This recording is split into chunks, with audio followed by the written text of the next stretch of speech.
भारत के टुकड़े करने की कसम खाने वाले खालिस्तानियों ने हिंदुओं को नस्तो नाबूद करने का ऐसा प्लान बनाया जिसे सुनकर आपकी भी रूह कांप जाएगी, क्योंकि खालिस्तानी पूरी दुनिया में हिंदुओं को बर्बाद करने का ऐसा जाल बुन चुके हैं जिसका खुलासा होते ही हर कोई गुस्से से लाल हो गया। ऑस्ट्रेलिया में खालिस्तान समर्थकों ने जो नापाक हरकत की, उसके बाद पूरे देश में माहौल गर्मा गया और हर कोई हिंदू विरोधियों को सबक सिखाने की बात करने लगा।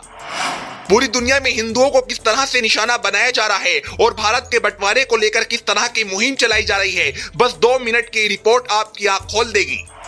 कंगारुओं की सरजमी पर हिंदुओं को निशाना बनाने के पीछे एक ऐसा राज छिपा है जिसके तार सीधे भारत से जुड़े हुए हैं, क्योंकि आजादी के 75 साल पूरे होने के बाद भी कुछ सिख भारत को और हिंदुओं को सिर्फ इसलिए निशाना बनाते हैं क्योंकि उनका एक सपना अभी तक साकार नहीं हुआ, क्योंकि वे चाहते हैं कि भारत का बंटवारा एक बार और हो जाए और खालिस्तान नाम का एक देश सिखों के लिए अलग बनाया जाए। अपनी इस मुहिम की वजह से भारत पर लगातार आतंकी हमलों को भी अंजाम देते हैं, क्योंकि ये लोग चाहते हैं कि भारत में जिस तरह से 1947 की आजादी के बाद मुसलमानों को पाकिस्तान नाम का देश दिया गया, उसी तरह सिखों को भी खालिस्तान नाम का एक देश दिया जाए। और इसी को लेकर आज भी जिस तरह से खालिस्तान के आतंकियों ने पूरी दुनिया में भारत और हिंदुओं को निशाना बनाने में कोई कसर नहीं छोड़ी और ऑस्ट्रेलिया में भी खालिस्तानियों ने हिंदुओं पर जुल्म करना शुरू किया और जुल्म भी ऐसा कर रहे हैं कि हिंदुओं की संस्कृति और मान्यताएं इस जुल्म के कारण खत्म होने की कगार पर पहुंच सकती हैं। इस नापाक हरकत के बाद विदेश मंत्रालय भी बहुत गुस्से में आ गया और सख्त एक्शन की तैयारी करने लगा और विदेश मंत्रालय ने खालिस्तानियों को मुंह के बल गिराने का पूरा इरादा बना लिया है। दरअसल आपको बता दें, खालिस्तानियों द्वारा अलग अलग देशों में हिंदू मंदिरों पर लगातार हमला बोला जा रहा है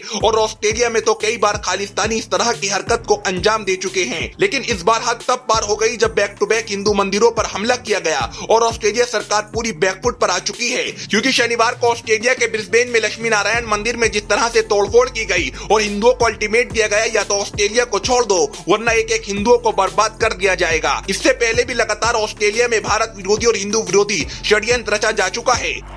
जनवरी में ऑस्ट्रेलिया के कैरम टाउन इलाके में विष्णु देवी मंदिर पर भी भारत विरोधी नारे लिखे गए। उसके बाद भी कई जगहों पर हिंदुओं को डराने और धमकाने की भरपूर कोशिश की गई। इस पूरे घटनाक्रम के बाद हिंदू ह्यूमन राइट की निदेशक सारा गेट्स का कहना है कि कुछ सिख ऐसी मुहिम चला रहे हैं जो पूरी दुनिया में हिंदुओं को डराकर और धमकाने के लिए काफी है। लेकिन इतने बड़े हिंदू विरोधी ट्रेंड को देखने के बाद भारत सरकार को भी सख्त रूप में आना पड़ा और सख्त एक्शन की तैयारी करनी पड़ी। हिंदुओं को निशाना बनाए जाने पर ऑस्ट्रेलिया के विदेश मंत्रालय को भारत सरकार ने चिताया है और साफ कर दिया है कि अगर आइंदा इस प्रकार की हरकत हुई तो भारत बहुत बड़ा एक्शन ले सकता है। जिसके बाद भारत ने ठान लिया कि जिन्होंने इस घिनौनी हरकत को अंजाम दिया या तो ऑस्ट्रेलिया उनको सबक सिखाए वरना उनका ऐसा हाल किया जाएगा कि उन्होंने सपने में भी नहीं सोचा होगा।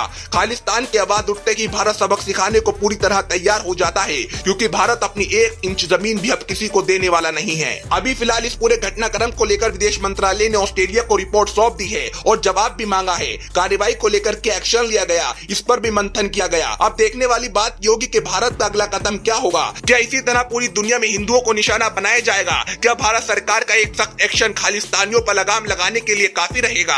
आपको क्या लगता है? कमेंट सेक्शन में जरूर बताइएगा।